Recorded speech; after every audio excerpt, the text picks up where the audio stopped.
안녕하세요. 사랑과 은혜입니다. 오늘은 김삿갓 이야기를 낭독해 드립니다. 천덕마을을 떠나 또다시 방랑길에 오른 김삿갓. 정처 없이 떠도는 그의 행복. 그러나 가는 곳마다 여러 사람들을 만나며 많은 이야기거리가 생겨납니다. 어느 마을을 지나다가 우연히 억울한 일을 당한 사람을 도와주려고 하던 김삿갓은 본의 아니게 암행어사가 되어 쉽게 한 사건을 해결해 주었습니다. 그럼에도 김삿갓은 마음이 편치 못했습니다. 비록 좋은 뜻에서 해결해 준 사건이었지만은 어사 노릇을 한 일에 대해서 마음이 꺼림칙해 했던 것입니다. 그래서 김삿갓은 그 마을을 빨리 벗어나야겠다고 생각을 하면서 서둘러 도망치듯 마을을 빠져나갑니다. 어느덧 깊은 산중으로 들어선 김삿갓은 그제야 비로소 마음이 상쾌해지기 시작하는 것이었습니다. 그런 것을 보면은 김삿갓은 마음이 참 여린 사람 같습니다. 하긴 그런 순박하고 티없는 마음에서 그처럼 아름다운 시가 솟아나는 것이 아니겠습니까? 그러면 오늘은 김삿갓에게 또 어떤 일이 벌어지는 것일까요? 이제 오늘의 이야기 낭독해 드립니다. 모르죠. 눈에 보이는 것은 오직 푸른 산뿐이건만 산 위에는 하얀 구름이 한가롭게 떠돌았고 골짜기에는 맑은 물이 콸콸 흘러내리고 있어 몸과 마음이 날아갈 듯이 가벼웠던 것이다. 자연은 이렇게도 아름답고 한영한데 사람들이 살고 있는 세상에는 왜 놈의 말썽이 그렇게도 많을까? 하늘가에 떠도는 구름을 바라보며 산길을 한가로이 걸어오고 있노라니 문득 운심올성이라는 말이 머리에 떠오른다. 맹호연의 시에 떠내기 길소는 구름을 마음으로 삼고 도가 높은 스님은 달을 성품으로 삼는다. 라는 구절이 나온다. 운심월성이라는 문자는 그 시에서 나온 문자로서 욕심이 없음을 뜻하는 말인 것이다. 사람과 사람 사이에서 일어나고 있는 모든 계쟁은 오로지 욕심 때문에 일어난다. 욕심이 없으면 싸움이 생길 리가 없다. 장형준이라는 자가 친구에게서 돈을 2번씩이나 받아먹으려고 했던 것도 욕심 때문이 아니었던가. 그러나 자연계에는 욕심이라는 것이 없다. 그러기에 어떤 시인은 골짜기에 흩어지는 물과 하늘에 떠도는 구름을 바라보면서 이런 시를 읊은 일이 있었다. 물은 흘러도 앞을 다투지 않고 구름은 있어도 서로 뒤지려 한다. 실로 시인이 아니고서는 깨닫기 어려운 자연의 섭리이다. 김삿갓은 얼마를 걸어가다가 풀밭에 네 활개를 쭉 뻗고 누워서 하늘을 오르다보았다. 하늘은 한없이 푸르고 광활하였다. 몸과 마음을 완전히 비운 채 넓은 하늘을 그윽히 바라보고 있노라니 어디선가 아름다운 자연의 추악 소리가 들려오는 것만 같았다. 한문 문자에 산과 야창이라는 말이 있다. 욕심을 버리고 마음을 비워 귀를 기울이면 아름다운 노래가 산에서도 들려오고 들에서도 들려온다는 말이다. 욕심 때문에 귀가 막혀 있는 사람에게는 아무 소리도 들리지 않을지 모른다. 그러나 몸을 비우고 마음을 비워 귀를 열어놓은 사람은 자연의 음악 소리를 얼마든지 즐길 수 있다는 것이다. 그러기에 장자는 일찍이 이렇게 말한 일이 있지 않았던가. 그대는 사람이 연주하는 음악은 들어보았어도 자연이 연주하는 음악은 들어보지 못했으리라. 하늘과 땅이 함께 어울려 연주하는 음악은 마음을 비운 사람만이 들을 수 있는 무한한 즐거움이다. 김작갓의 귀에는 그처럼 존귀한 음악 소리가 들려오는 것만 같았다. 장자는 자연의 음악에 대해 이렇게도 말했다. 사람은 본래 한계의 자연적인 존재에 지나지 않는다. 그럼에도 불구하고 지식이라는 것에 얽매여 자연적인 존재에서 자꾸만 멀어져가는 인간 사회의 희극이다. 사람은 모름지기 자연적인 본연의 자세로 돌아가지 않으면 안 된다. 생각하는 것을 버리고 행동하는 것을 버리고 무심의 세계로 돌아가지 않으면 안 된다. 무심의 세계로 돌아가 대자연과 하나가 됨으로써 무한한 조화의 세계를 이루는 것만이 사람의 참된 길이라고 하겠다. 물론 사람이 무심의 세계로 돌아가 대자연과 호흡을 함께한다는 것은 결코 쉬운 일이 아닐지 모른다. 그러나 그 경지에 도달하기만 한다면 비록 단 하루를 살아도 그 생은 영혼과 통하는 생이 아닐까 싶기도 하였다. 김작갓은 자연의 소리에 귀를 기울이고 있다가 문득 설암선사의 시를 연상하였다. 설암선사는 대자연을 시로써 이렇게 읊었다. 냇물 소리 그게 바로 설법이더니 8만 장경의 진리를 모두 일러주네. 우습다 서천 땅의 늙은 석가님 49년 동안이나 헛된 설법했소. 시냇가에 흘러가는 물소리를 제대로 들을 수만 있다면 구태여 8만 대장경을 읽지 않아도 삼라만상의 진리를 모두 깨달을 수 있다는 소리다. 눈에는 보이지 않아도 솔솔 불어오는 바람소리는 대지의 숨소리요, 귀에 들리지 않아도 허공에 떠돌아가는 구름에서도 자연의 발자취를 들을 수 있다는 것이다. 그리고 꽃이 피어날 때 시시각각으로 변해가는 그 변화 속에서 꽃의 음악 소리를 들을 수 있다는 것이다. 그렇다면 자연의 음악을 들을 수 있는 사람은 삼라만상이 연주하는 음악 소리를 끊임없이 들을 수 있다고 봐야 옳을 것 같았다.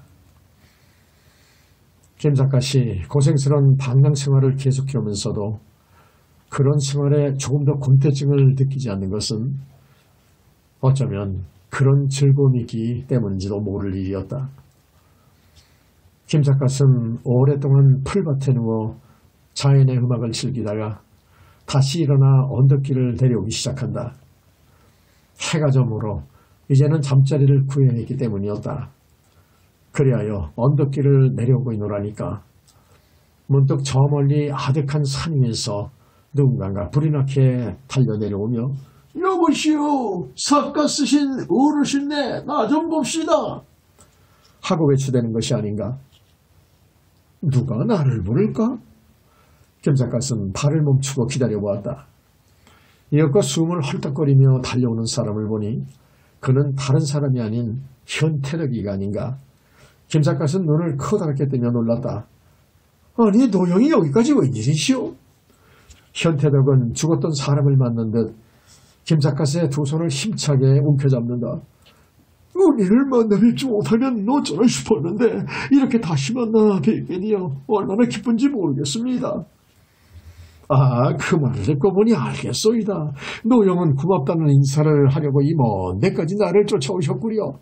선생은 무슨 말씀을. 패가망신된 저를 살려주신 분이 바로 선생이신데 멀고 가깝고가 어디 있사옵니까? 누구는 친구를 속여먹지 못해 한 달이었는데 노형은 나를 만나기 위해 먼 길을 달려오셔서 여간 고맙지 않소이다. 그래, 문제의 차용정서는 돌려받으셨소이까? 조금 전에 동원에 불려들어가 사또 어른로부터 차용정서를 돌려받고 나서 곧장 선생의 뒤를 쫓아오는 길이옵니다. 만약 선생이 도와주지 않으셨다면 저희 집은 완전히 망해버렸을 것이옵니다. 그리고 현태덕은 허리춤에서 돈꾸러미를 꺼내주며 말한다. 사람이 은혜를 몰라서는 못 쓰는 법입니다. 저는 선생 덕분에 천냥이라는 돈을 본 셈입니다. 이것은 몇 푼 안 되지만 노자에 못해 쓰시옵소서. 현태덕의 성의는 고맙게 이를 데 없었다. 그러나 김삿갓은 고개를 가로저었다. 여기까지 나를 따라와 주신 성의만으로도 보답은 충분합니다. 이 돈은 못 받겠소이다. 노영은 돈을 천냥이나 보름노라고 말하지만은 실제로 생긴 돈은 한 푼도 없지 않소이까? 아무리 그렇기로 사람이 은혜를 몰라서 쓰겠습니까? 이 돈을 받으면은 나는 장영준보다도 더 나쁜 놈이 됩니다. 나는 워낙 돈이 필요치 않은 사람이에요. 내가 무슨 염치로 이 돈을 받겠소이까?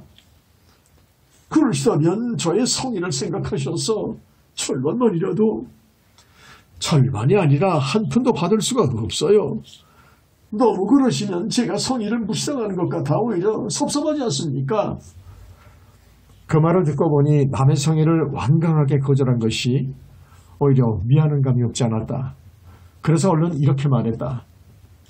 그러시다면 노영의 성의를 생각해 정표로 엽전 한 입만 받기로 합시다.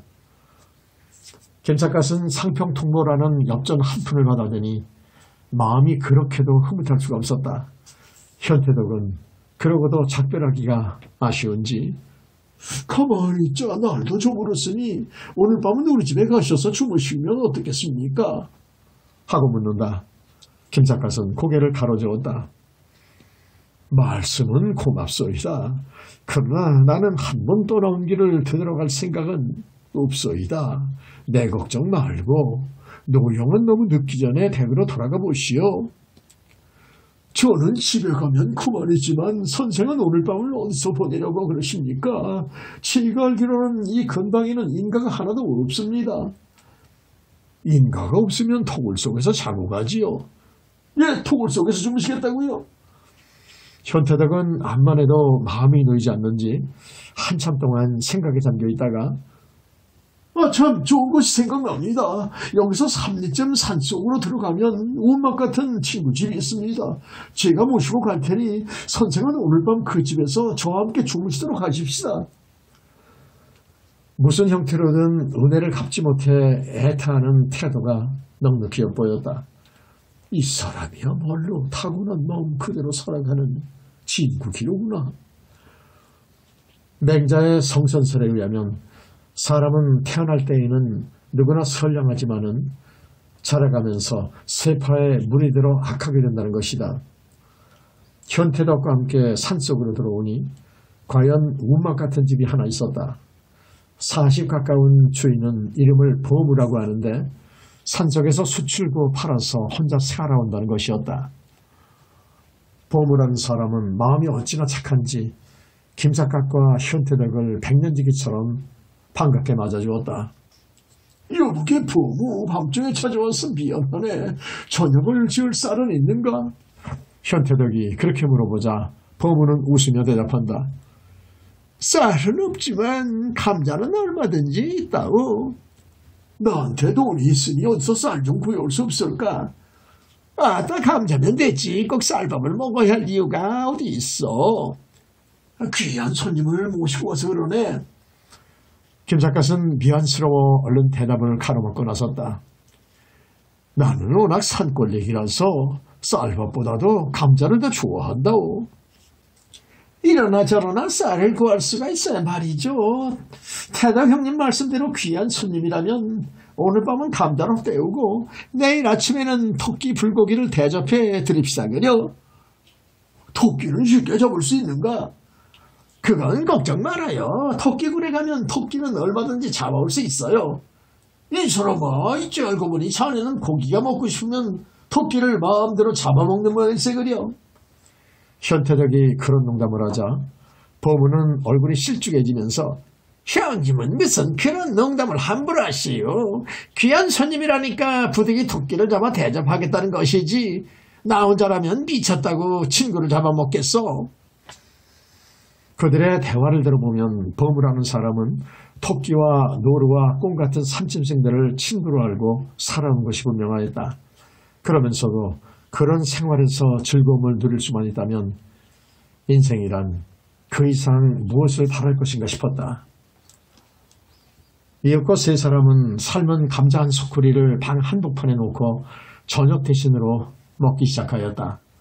반찬이 없어 소금을 찍어 먹었건만 감자 맛이 어떻게나 좋은지 혀까지 목구멍을 따라 넘어갈 지경이었다. 워낙 시장했던 탓이기도 했지만은 어떤 산의 진미보다도 맛이 좋았던 것이다. 감자 맛이 어쩌면 이렇게도 좋지요? 김 작가씨 감자를 먹으며 주인에게 그렇게 말하자 보무는 싱그레 미소를 짓는다. 시장이 반찬이라더니 손님은 무척 시장하셨던 모양이군요. 그렇잖아도 감자는 듬뿍 삶아 놓았으니 얼마든지 더 자세요. 그리고 눈 깜짝할 사이에 감자 하나를 또 먹어치우며 진수성찬이라는 게 별게 아닙니다. 일을 열심히 하고 나면 세상에 진수성찬 아닌 것이 없더라고요. 하고 말하는 것이 아닌가. 본인은 무심코 한 말이었다. 그러나 김 작가는 보무의 말에서 심오한 진리를 깨달은 듯한 느낌이었다. 돈 많은 사람들은 아침 저녁으로 진수성찬을 먹으면서도 끼니 때마다 맛이 있느니 없느니 하고 음식 투정을 하기 일수다. 입이 사치스러워진 증거인 것이다. 그러고 보면 그들에게는 사람은 없고 입만 살아있다고 보아야 옳을 것 같았다. 음식 맛이 좋고 나쁜 것은 요리 솜씨와 재료에 달린 것이 아니고 그 음식을 먹는 사람의 마음에 달려있는 것이로구나. 불경에 이런 말이 나온다. 사람의 마음은 어떤 거울에 비추느냐에 따라 여러 가지 형태로 변한다. 그러나 어떤 거울에 비쳤을 때에나 주인 노릇을 해야 그 사람이 바로 참 사람인 것이다. 불경에는 심의 무별법이라는 말이 있다. 법은 마음이 있음으로써 존재하는 것이지 마음을 떠나 법이 따로 있는 것은 아니라는 소리이다. 김삿갓은 감자를 먹어가며 주인에게 이런 말도 물어보았다. 이 깊은 산중에서 날마다 숨만 구우며 살아가려면 때로는 외로움을 느낄 때도 있지 않소이까? 법은은 당치 않은 소리라는 듯 고개를 좌우로 흔들며 대답한다. 산에는 산짐승 친구들도 많거니와 수출 굽기가 눈코 덜 새 없이 바쁜데 무슨 외로움을 느끼겠소이까?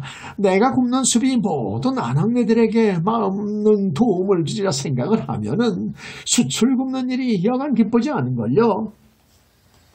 김 작가는 그 대답을 듣고 또 한 번 감격하였다. 본시 지옥과 천국은 따로 있는 것이 아니다.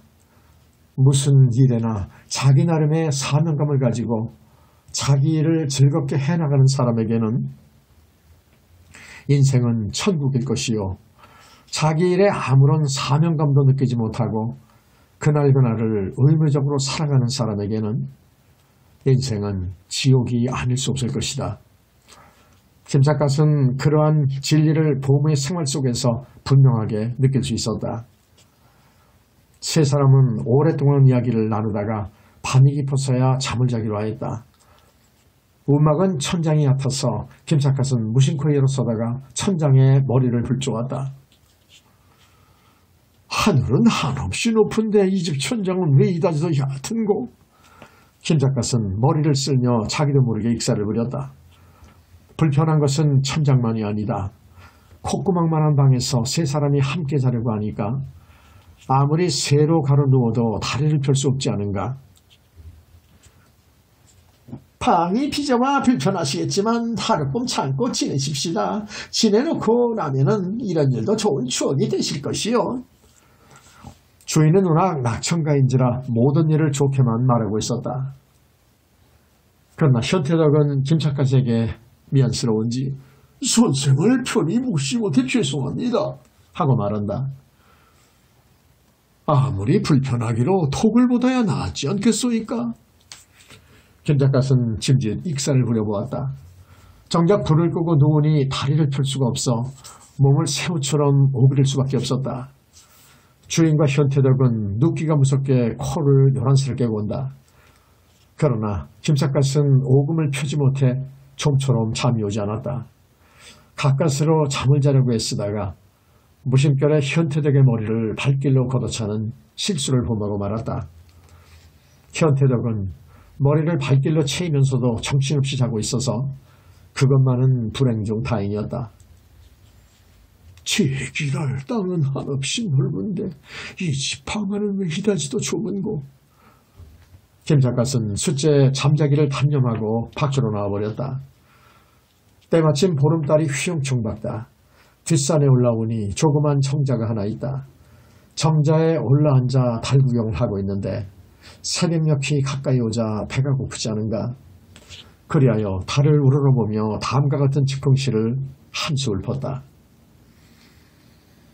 하늘은 만리로 높건만 머리를 들 수 없고 땅은 천리로 넓건만 다리를 펼 수 없네. 오밤중에 달하게 오름은 달 구경 때문이 아니요. 사흘을 굶은 것은 신선이 되려 함이 아니다. 잠 못 자는 고통과 배가 고픈 고통을 한편의 시로써 달래본 것이었다. 이었고 먼 동이 터욱 위에 운막 속으로 다시 들어와 보니 현태덕과 주인은 아직도 정신없이 자고 있는 것이 아닌가. 잠자리가 아무리 불편해도 이들은 이렇게도 잠을 잘 자고 있는데 나는 어째서 잠을 이루지 못했을까. 김삿갓은 자신의 수양이 부족함을 새삼스레 깨달은 느낌이었다. 다음날 아침 보문은 마당가에 수불을 피워놓고 미리 약속한 대로 즉석 토끼 불고기를 구워준다. 김삿갓은 토끼고기를 먹어보기는 이날이 처음이었다. 토끼고기는 노린내가 난다고 하는 말을 들었는데 불에 구워 먹어서 그런지 쇠고기와 별로 다름이 없구려. 현태덕은 고기를 연속 먹어가면서 저 역시 토끼고기를 먹어보기는 처음이지만 맛이 아주 시원합니다. 여보게 보무, 이런 때에는 술이 있어야 하는데 어디서 술을 좀 구해올 수 없을까? 형님들 웬 심심산중에서 술을 어디서 구해옵니까? 보무는 현태덕을 넌지시 나무라주다가 변한간 생각이 나는 듯 와 참 술 얘기를 들으니 생각납니다. 나는 워낙 술을 좋아하지 않아 술에는 별로 관심이 없다오. 그러나 5년 전에 머루 한 항아리를 땅속에 묻어둔 게 있어요. 지금쯤은 술이 되었을 것 같으니 그것을 갖다 먹기로 합시다. 이 술은 뭐 그런 게 있거든 진작 가져올 일이지 왜 잠자고 있었는가. 나는 술을 좋아하지 않아 까맣게 잊어버리고 있었다우.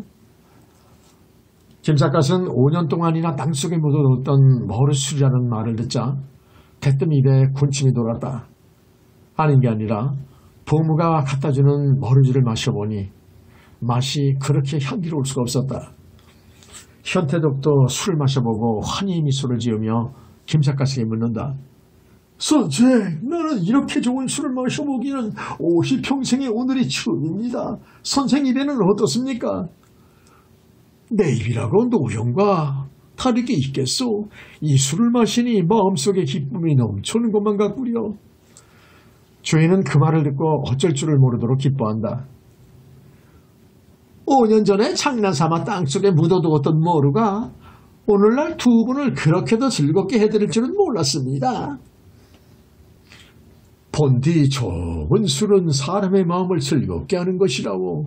그러기에 옛날 두보라는 시인이 뭐라고 한 줄 아시오? 마음을 더그럽게 해주는 데는 술이 제일이요. 사람을 흥겹게 해주는 데는 시보다 더 좋은 것이 없다고 했다오. 그가 참 좋은 말씀입니다. 그렇다면 사흘이든 나흘이든 이 술이 바닥이 날 때까지 우리 집에 그냥 머물러 계십시오. 술안주는 노루고기든 꽁고기든 구미대로 공급해 드리겠습니다. 말만 들어도 흥이 절로 솟아나는 소리다. 선생, 이 좋은 술을 그냥 남겨두고 떠날 수는 없지 않습니까? 현태덕이 보채는 바람에 김삿갓은 소리를 크게 내 웃었다. 좋도록 합시다요. 그래, 나는 호나 고라는 데가 없는 몸이니 뭐가 급해 서둘러 떠나겠소이까. 김삿갓과 현태독은 보문의 움막에서 사흘밤을 더 묵다가 나흘째 되는 날 아침에야 길을 떠나게 되었다. 술이 아직도 더 남아있으니까 아예 바닥을 내고 나서 떠나도록 하시오. 보문은 헤어지기가 아쉬워 호소하듯 만류한다. 그러나 현태덕은 고개를 가로저었다. 이스러마, 미술은 좀 남겨둬야 우리가 또 오게 될 게 아닌가. 김삿갓도 웃으면서 이렇게 말했다. 술이 아무리 좋기로 형공의 후정만이 하겠소이까. 하룻밤 자고 떠나려던 노릇이 나흘이나 묵은 것이 형공의 정성이 너무도 고마웠기 때문이었소. 그것은 사실이었다. 술이 좋아 떠나지 못한다는 것은 핑계에 지나지 않았고 사흘 동안이나 묵은 것은 보무라는 산사람의 우정에 보답하고 싶기 때문이었던 것이다. 보무도 무엇인가 느껴지는 점이 있는지 고개를 크게 끄덕이며 굳이 떠나신다면 억지로 붙잡지는 않겠습니다. 오는 가을부터는 해마다 머루주를 잔뜩 담가놓고 두 분이 다시 찾아와 주기만을 기다리겠습니다. 그야말로 진심에서 우러나온 고마운 우정이었다. 이별이란 누구에게나 슬픈 것이다. 세 사람이 삼거리에서 뿔뿔이 헤어지게 되자 현태덕은 김삿갓의 옷소매를 움켜잡으며 떨리는 목소리로 말한다. 이제 혜진은 선생을 어느 세월이나 또 만나볼 수 있겠습니까? 김삿갓은 가슴이 뭉클해오는 감동을 느끼며 말만은 예사롭게 대답한다. 남아하처 불상봉이라는 옛말이 있지 않소. 오래 사느라면 어디선가 또 만날 수 있겠지요. 설사 못 만나는 한이 있어도 노형이 베풀어 주신 엽전 한 입만은 죽는 날까지 신주처럼 품에 지니고 살아가겠소이다. 현태덕은 대답을 못하고 손을 힘차게 움켜잡으며 눈물만 흘린다. 옛 글에 보면 대장부는 모름지기 천하를 평정할 수 있어야 한다고 하였다. 그러나 이미 오래전에 세상을 버린 김삿갓에게는 그와 같이 거창한 욕망은 꿈에도 없었다. 다만 그가 바라는 것은 마음을 곱게 가진 보통 사람들과 더불어 세상을 올바르게 살아가고 싶은 생각뿐이었던 것이다.